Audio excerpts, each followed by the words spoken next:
issue of two people making zina, two Muslims, unfortunately. It happens. La hawla wa la quwwata illa billah. What's important is not the past, but what you're doing now. طيب. So somebody makes zina, okay, and while the sister is pregnant, they get married. The marriage is between the zani and the zaniya, the fornicator and the fornicatress. Obviously, inshallah, it's presupposed that they've made repentance and they have regret for what they did. They were weak, they fell short, shaitan won the battle. May Allah forgive us. Inshallah, we're not going to do it again. We want to make it right. He wants her, she wants him, and she's pregnant. So he marries her, and he marries her before she has the what? The child. We have several scenarios now. The first scenario is he's marrying this woman, and the child in her womb is from his water or from another man's water. It's one scenario. How many gardeners do we have in this garden? Everybody understand this? As is mentioned in the hadith. Zara ghayri. It's mentioned in the hadith, this term. Zara. Harthul lakum. It's your what? Harth. It's for you. It's your harthukum. It's your what? It's your till. Your garden. So how many gardeners do we have? Did this sister or this woman make zina with more than one man? And we don't know whose child it is? Or is this the only man that she made what? Made zina with. So, if it's only one father of the child, one person who made zina with, then that's one ruling that we'll get to. The next ruling is if the sister, unfortunately, made zina with more than one man, and she's not sure, he's not sure whose child it is. Everybody clear on this or not? Everybody understand the scenario? And it's very important to understand the differences and not to mix the two. Not to what? Not to mix the two. Everybody who makes zina doesn't mean that they make zina with everybody. There's some people who make zina and they're faithful in their zina. One girlfriend, one boyfriend. It's known. It's reality. And there's some people who make zina and is what? Everybody understand this? I know brothers who are doctors, who studied in the medical field. They told me all types of things in the hospital. You'll be shocked. Everybody understand this? So let's just stick with the first scenario. Is that there was only how many gardeners? Just one. So the correct view, bi'idhnillahi subhanahu wa ta'ala, from among the people of knowledge, is khilaf, is that it's permissible for this man to marry that sister. The brother can marry the sister before she gives birth to the child. It's permissible and it's lawful marriage. And bi'idhnillahi ta'ala, hopefully, one way or another, the child will be either attributed to his mother at worst, or at best, attributed to the father. Whereas it is his child, there's no second gardener, and he actually married her before the child was no, not before it was what? Delivered. Brought into this world. Everybody clear on this or not? Tayyip? Everybody understand this or not? So therefore, bi'idhnillahi ta'ala, we said the first scenario is what? One brother. He marries her what? Before she gives birth. Okay? Another ulama, they say no. Some of them say first and foremost they can't even marry each other. Okay? Some of them may say that he has to wait until she gives birth to the child.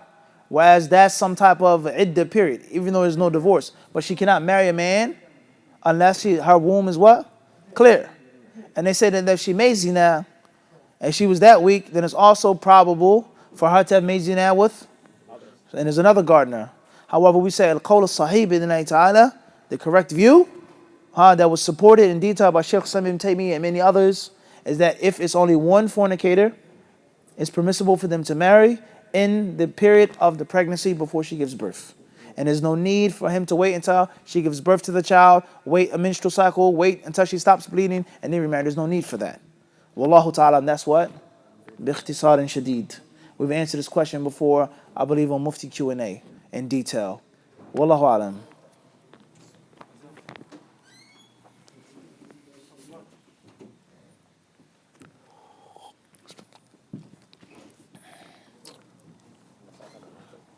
Huh?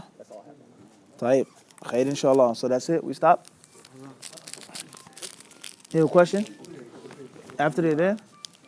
So, after, before or after? Am I get cut off or? You sure?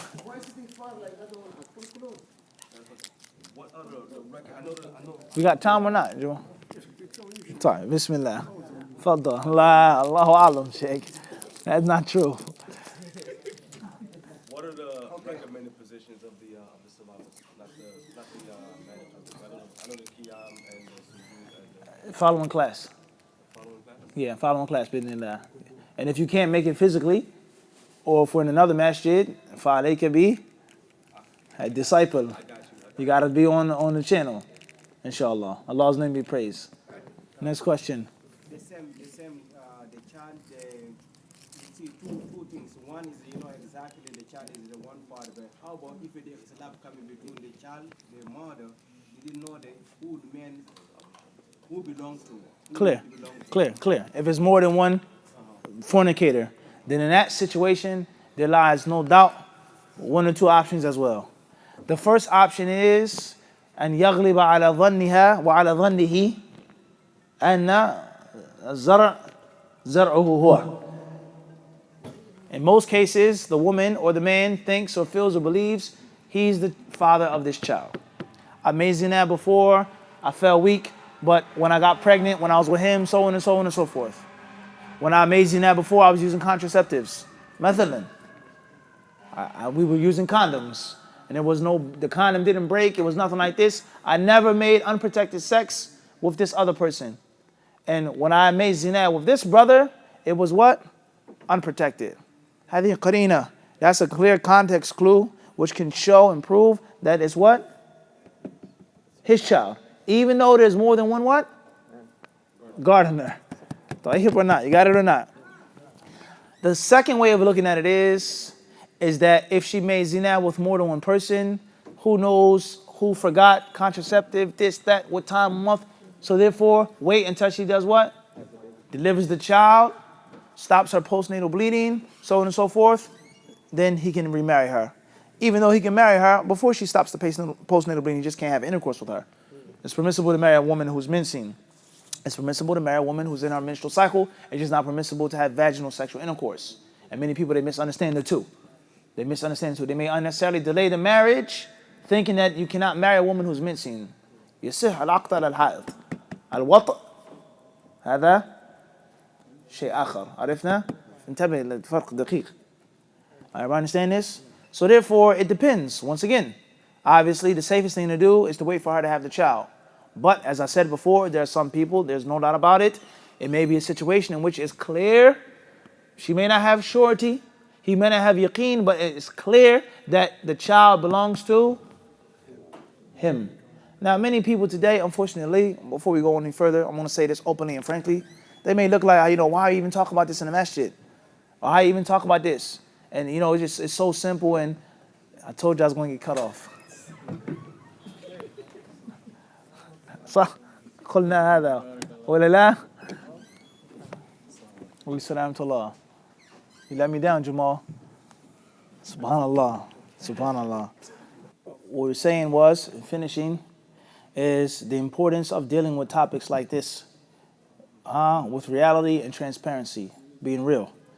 No one is condoning zina. No one is supporting zina. No one is trying to be lax with the zina, but it is a reality of 2017. This is not a Muslim country. It's not an Islamic country. It is not a country in the Far East or in the African continent. This is Brooklyn, New York. Let alone the reality of how many of us live our lives. We have daughters, we have sons, and we should prevent them from getting married. We hold them back from getting married. We don't teach them the necessary Islamic knowledge, the necessary Islamic upbringing, and we expect them to survive what's outside behind those doors. That is a fantasy land. It's a fantasy land.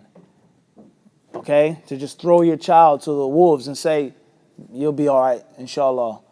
It's not going to happen. The sheep is not going to survive the wolf. Everybody understand this? It's just not going to happen.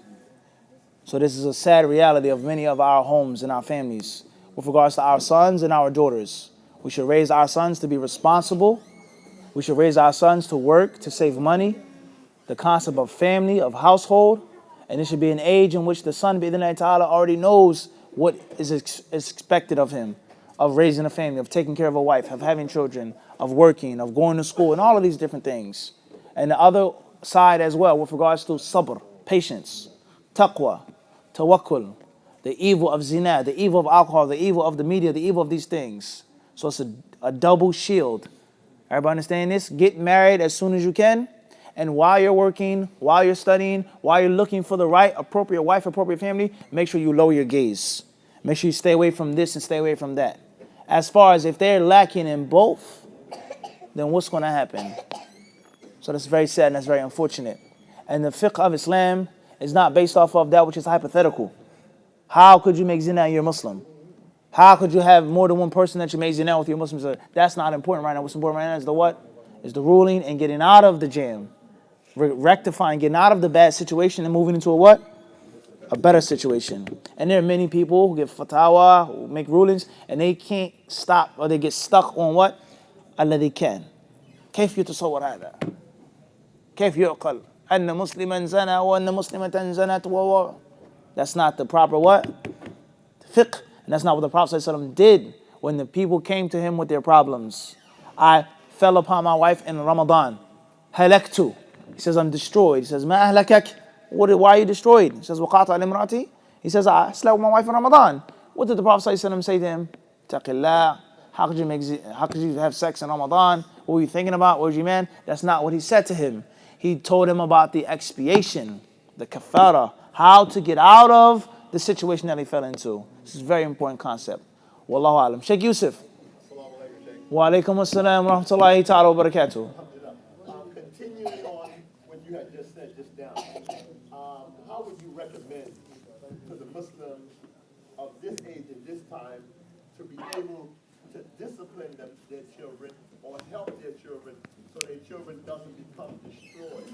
That means what I'm saying, today we have a lot of Muslim children, but again, the children are very rude, becoming very wicked, becoming very evil. So instead of a parent teaching a child to death, how Islam say that we should be able to parent our children in order to bring the best out of them? Clear. First and foremost, the question says, how do we parent our children in 2017? Many of them may be rude, disrespectful. Some of them are absent-minded, extremely. They don't want to do anything, nothing beneficial, not from the deen or the dunya. The deen or the dunya. A beneficial practice, a beneficial profession, beneficial sports, they don't want to do nothing, just my phone. Facebook, video games, my headphones, this rapper, this singer, this dancer, and then that's it.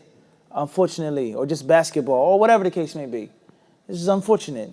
We say, first and foremost, is the child, in most cases, or in the asl by default, the child is supposed to be a reflection of the parent. It's supposed to be a what? A reflection of the parent. Not all of the time. There's some children that may be far from the parent. There may be some people that just say bad seed. It just wasn't decreed. But in most cases, the default is the child is a reflection of the parent. Ignorance, rudeness, disrespect, lack of practice in the deen, in most cases is a reflection of the parent, or at least the reflection of the parent's tarbiyah. Something wrong. You may be practicing now, you may have a beard now, you may have a thobe now, but there were years that went by in your life, in your daughter's life, in which you had no Islamic tarbiyah. There was no Islamic cultivation, and your household was not an Islamic household. So you patch it up now, but those 10 years, those crucial 10 years, the effects of them are prevalent. So now you have to be a little patient upon what your own hands put forth. You reap what you sow. You were lax in raising your daughter, raising your son. You didn't give them the necessary Islamic education, the necessary attention. So now you're going to suffer just a bit. So you have to be patient upon that. Obviously, you still have to give them advice. You still have to tell them what to stay away from, what to do, instruct them, teach them, try to guide them. But you have to be patient because you're only getting a taste of what? What you did. And the opposite is the opposite. Those hard years of sacrifice that you spent raising your children, teaching them, feeding them, educating them, telling them how to be responsible in the dunya, you're going to reap it and benefit from it when they're 16, when they're 17, when they're 18. Wahakadha. So therefore, the child is a reflection of the parent, first and foremost, the parent's personality, the parent's deen. And secondly, the child is going to be a reflection of the parent's tarbiyah, even if the parent is lacking. He may not be the best Muslim, but he kept his child in the masjid. Go to the masjid, sit with the people of the Quran, learn, study, benefit. I can't. It's too late for me. I've messed up already, but you can. So that's first and foremost. So we can't just beat the children up but so much without reflecting and looking at our what? Ourselves. Secondly is, before you get married, when you get married, before a person is intimate with his wife, after a person is intimate with his wife, when a child is young, when a child gets bigger, you have to be connected to Allah subhanahu wa ta'ala. Always ask Allah for guidance of your child, protection of your child. And that's what Allah Azza wa Jalla told us in the Quran Kareem about Maryam, Surah Ali Imran. The first thing that was said, وَإِنِّي أُعِيذُهَا بِكَ وَذُرِّيَّتَهَا. I ask you, oh Allah, your protection for her and for her children from the cursed Satan. That's what he said. He asked for protection, for help. Before she was what? وَهَكَذَا. So you have to be connected to Allah subhanahu wa ta'ala. When the child is born, when the child is 2, when the child is 5, when the child is of age, make dua for them. Thirdly is that you have to lead by example. Even if you gave good tarbiyah, even if you did what you were supposed to do when they were younger, you have to still lead by example. How do you talk to your wife? The child sees you disrespecting Ummi, cursing at your Ummi, losing your temper at your Ummi, or at his Ummi, or her Ummi, at the wife, the Zoj. So the child what? May learn that. Unfortunately, we're going to stop here, whereas I feel the time for the iqamah is upon us. We don't want to be cut off, inshallah. I think like maybe we'll take 2 minutes. I just want to ask you to play something. There is a story all the time that people mention it. Some ulama they say it's correct, some ulama they say it's not. About the story between, they mentioned 2 companions, Abu Dhar and Bilal, and one of them said to the other, "You the son of black woman." Some ulama they say this. I want you to give us what is the Clear. Question says, in brief, a minute and 45 seconds that we have with regards to an incident that transpired between Abu Dhar and Bilal, supposedly, in which Abu Dhar al-Ghifari radiallahu anhu said some derogatory words to Bilal regarding his ethnicity and his background. And the Prophet ﷺ reprimanded Abu Dhar, so on and so forth. We say that Abu Dhar radiallahu anhu, there's no doubt, is that there was something that took place between him and a man from the Sahaba. And he said something regarding the man's lineage, whether he was Bilal or not. And the Prophet ﷺ, he says, إِنَّكَ رَجُلٌ فِيكَ جَاهِلِيَّةٌ أو كما قال عليه الصلاة والسلام. He says, you're a man, despite your knowledge, despite your iman, despite your virtue. Abu Dharr was a major sahabi. He says, you're a man who has some traits of what? Of jahiliyyah. Now just stop and think about that now. There's only one incident. He says him and a man got into something. Maybe the man was wrong. Maybe he oppressed him.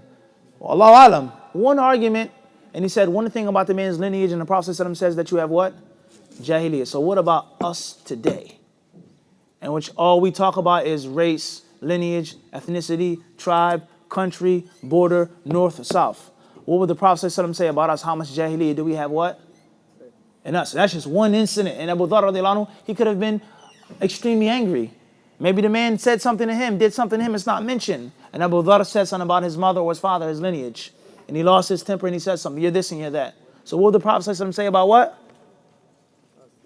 No, us today. In which 24/7 is what? Your mother, your father, your tribe, your color, you're this and you're that. Everybody understand this? As far as the story that it was pertaining to Bilal radiallahu ta'ala anhu, then that is not authentic. It is not authentically proven that the man that he fought and argued with was Bilal radiallahu anhu.